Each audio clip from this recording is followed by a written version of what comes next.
அனைவருக்கும் அன்பான வணக்கம். இன்று கடம்பத்தூர் செல்ல வேண்டியிருந்தது. அங்கு சென்றபோது ஒரு தெளிந்த நதி ஓடிக்கொண்டிருந்தது.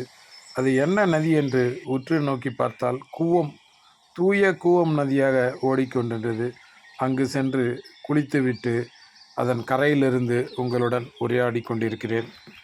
இங்கு நண்பர்கள் திரு நாகராஜ் மற்றும் ஆன்மீக செம்மல் திரு அர்ஜுன் அவர்கள்தான் என்னுடன் வந்து வழிகாட்டினார்கள்.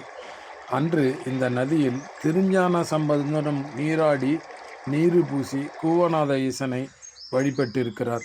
இன்றும் அதே தூய நிலையில் அந்த நதி ஓடிக்கொண்டிருக்கிறது. கூவமாறு படிப்படியாக பயணித்து திருவள்ளூரை தாண்டி சென்னையில் நுழைந்தவுடன் வந்தாரை வாழ வைக்கும் தமிழ்நாட்டின் தலைநகர் தர்மமிகு சென்னை என்று சொல்லிக்கொள்ளும் இடங்களில் படிப்படியாக தர்மத்தை மீறிய கழிவுகளும் சாக்கடை கால்வாய் நீரும் தொடர்ந்து இதனுடன் சேர்த்து விடுவதால் தூய நதி இப்போது துர்நாற்ற நதியாய் முதலிடத்தில் இருக்கிறது. சுகாதார கேட்டில் முதலிடத்தில் இருக்கிறது. இதை நாம் உணர்ந்து மீண்டும் உயிர்ப்பிக்க வேண்டும். மிக்க அன்புடன் கவிஞர் முப்பரிமாண மோகன். நன்றி, வணக்கம்.